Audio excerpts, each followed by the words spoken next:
Salut la team Evolution, j'espère que vous allez toutes et tous bien. Aujourd'hui, je vais te faire une petite vidéo sur le bivouac. Est-ce que c'est vraiment la liberté? Est-ce qu'on peut bivouaquer librement en montagne, là où on veut?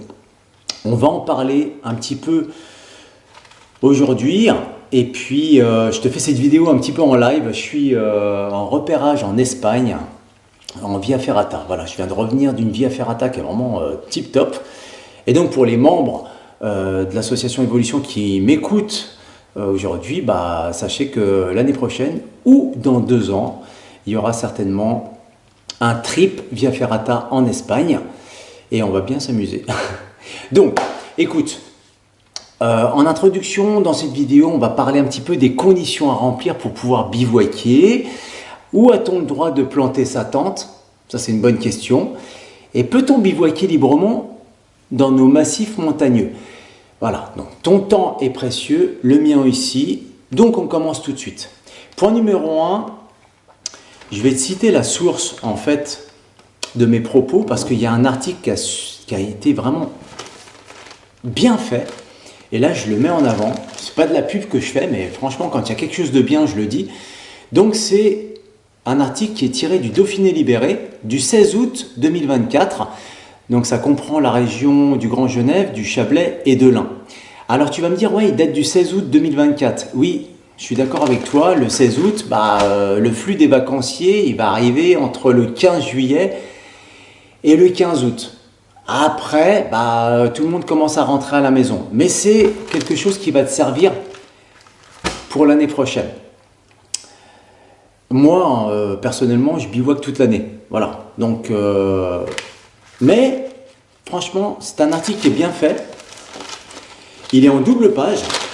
Tu vois, comme tu peux le voir, il est vraiment en double page. C'est vraiment top. Ils ont même fait un petit supplément comment réguler le bivouac dans certaines zones, certaines réserves naturelles. Et ça a été vraiment bien joué de la part des communes parce que là, cette année, dans le massif du Mont Blanc, au niveau du lac Jovet, c'était la catastrophe. Tout le monde voulait aller bivouaquer autour du lac, etc.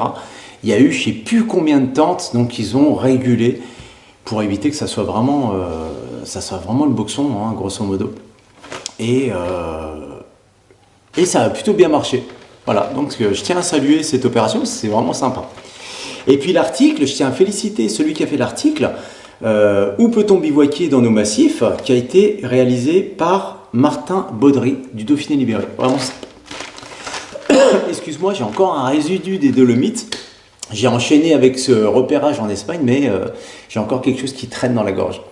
Bien, écoute, on commence tout de suite avec quelques points. Je vais t'expliquer un petit peu comment éviter que tu aies des surprises l'année prochaine ou alors peut-être là, à la rentrée, lorsque tu vas aller bivouaquer.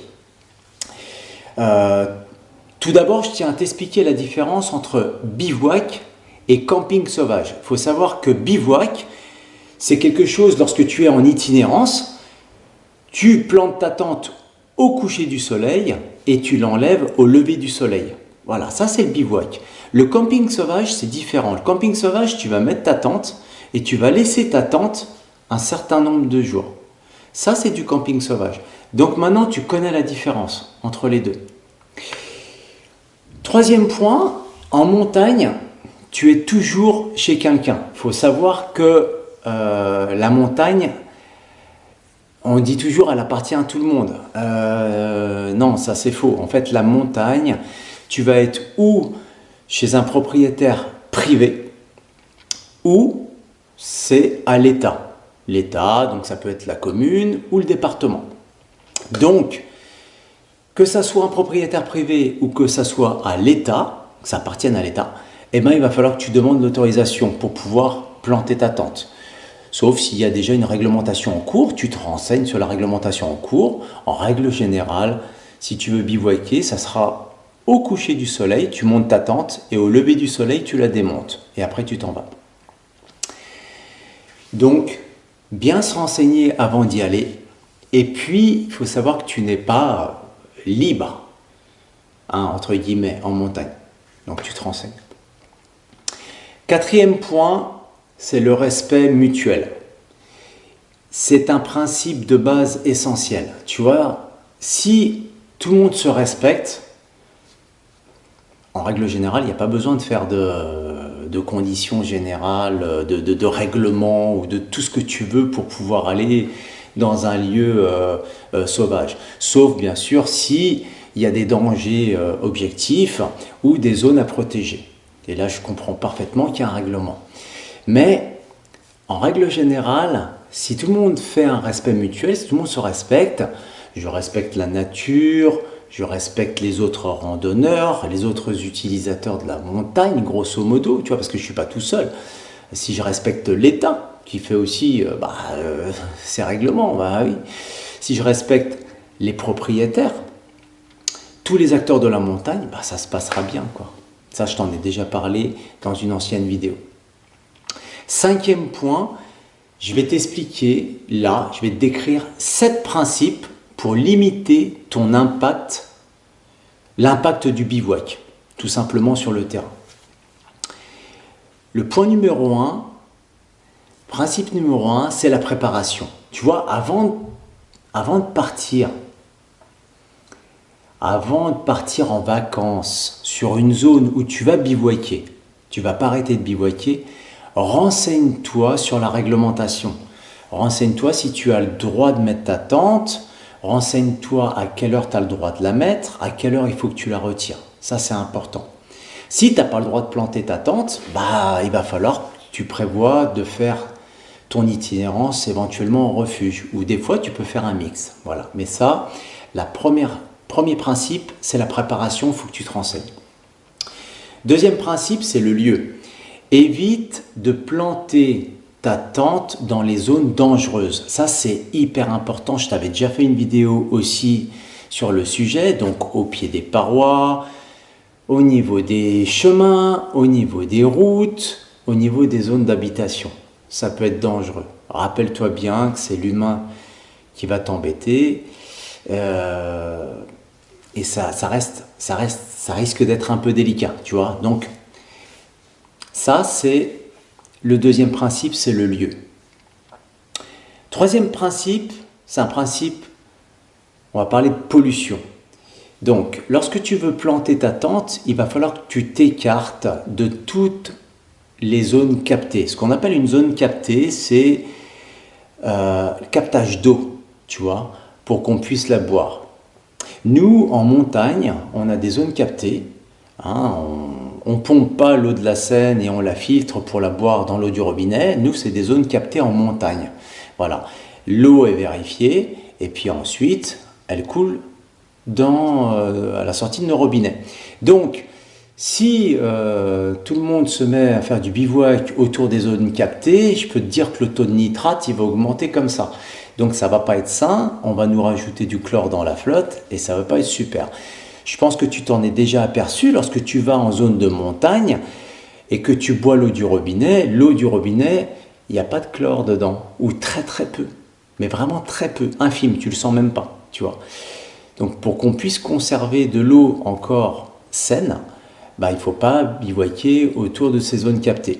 Il ne faut pas bivouaquer autour des rivières, des ruisseaux et des lacs. Déjà parce que c'est humide, donc pour toi ça ne sera pas confortable, et pour éviter de polluer la zone. Donc en règle générale, on va s'écarter minimum de 200-300 mètres de cette zone. Comme ça, toi, tu pourras bien dormir et tu ne vas pas polluer la zone avec tes déjections et puis tes besoins. Voilà. Le 4e principe, c'est le feu. Le feu, il faut que tu évites de faire de feu en montagne. C'est pas il faut que tu évites, il ne faut pas que tu en fasses. Je parle du feu au sol. Tu sais, genre bivouac avec les amis, tu prends des pierres pour contenir le feu. Mais le problème, c'est que tu crames le sol. Moi, je suis arrivé sur une zone de bivouac. C'était au printemps. J'ai pas reconnu la zone. En toute honnêteté, j'ai pas reconnu la zone. Il y en a un qui a fait une zone de feu à gauche. L'autre, il a fait une zone de feu à droite, une zone de feu derrière, une zone de feu devant. Franchement, c'était une catastrophe. C'était vraiment une catastrophe. Donc, si tu veux faire réchauffer tes plats, prends plutôt un petit réchaud. Si tu as le droit de l'utiliser dans la zone où tu vas aller bivouaquer, ça tu te renseignes avant. Parce que des fois, on n'a pas le droit de faire de feu, même avec un réchaud. Donc ça, il va falloir que tu te renseignes. Mais si tu as le droit au réchaud, fais réchauffer ta nourriture avec un petit réchaud. C'est super pratique et tu verras, c'est top. Le cinquième principe, c'est le bruit. En montagne, écoute le calme. Je t'en avais déjà parlé dans différentes vidéos. Écoute le calme. Pose-toi et écoute. Tu verras, tu vas entendre le bruit des oiseaux, tu vas entendre le sifflement des marmottes, tu vas entendre le piétinement des animaux, que ce soit mince, je perds le fil, des boutins ou des chamois ou autres. Tu vois, écoute le calme de la montagne. C'est ça, le calme de la montagne. Moi, quand je vais en montagne, c'est un exemple. Lorsque je bivouac, j'y vais pas avec mon ukulélé et je chante à tue-tête, tu vois, parce que je vais déranger en fait la faune. Et je vais déranger certainement d'autres randonneurs qui bivouaquent à proximité. C'est pas le but du jeu. À la rigueur, si je veux monter avec mon instrument, je monte en refuge, je demande l'autorisation au gardien de refuge, voilà, éventuellement ça mettra un petit peu d'ambiance après le repas, pourquoi pas. Mais dans la nature, comme ça en bivouac, je monte pas avec des instruments de musique ou avec des enceintes ou ce que tu veux, quoi. Voilà, je respecte le lieu, je fais pas de bruit et j'écoute le calme. Le sixième principe, c'est partager. On partage la montagne. On cohabite avec les différents acteurs de la montagne. Ça peut être les bergers. Tu vas cohabiter avec les bergers, tu vas cohabiter avec les gardes du parc. Si tu es dans un parc où il y a des gardes, tu vas cohabiter avec les autres randonneurs, tu vas cohabiter avec les gardiens de refuge, tu vas cohabiter bien sûr avec la faune. Ah oui. Donc, avant d'installer ton bivouac, demande-leur leur autorisation. Tu vois, par exemple, lorsque tu veux planter ta tente autour d'un refuge, demande au gardien de refuge. Il va te dire où planter ta tente, il va te renseigner.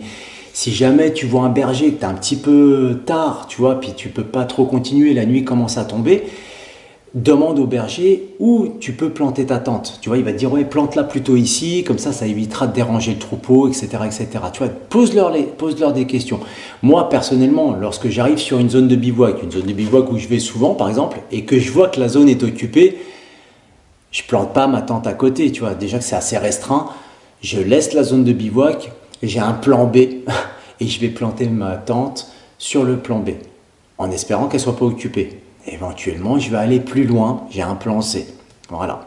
Bon, après, je peux aller encore un peu plus loin, mais j'ai intérêt de m'y prendre en avance. Mais c'est toujours au coucher du soleil, donc ça va être restreint. Mais en règle générale, c'est pas l'autoroute. Tu vas pouvoir planter ta tente tranquillou. Septième principe, laisse toujours ta zone de bivouac claire. Ça, je t'en avais parlé aussi dans différentes vidéos. C'est toujours désagréable d'arriver sur ta zone de bivouac. Alors, s'il y a déjà une tente, tant mieux. Voilà, les personnes profitent de ta zone de bivouac, elle est nickel.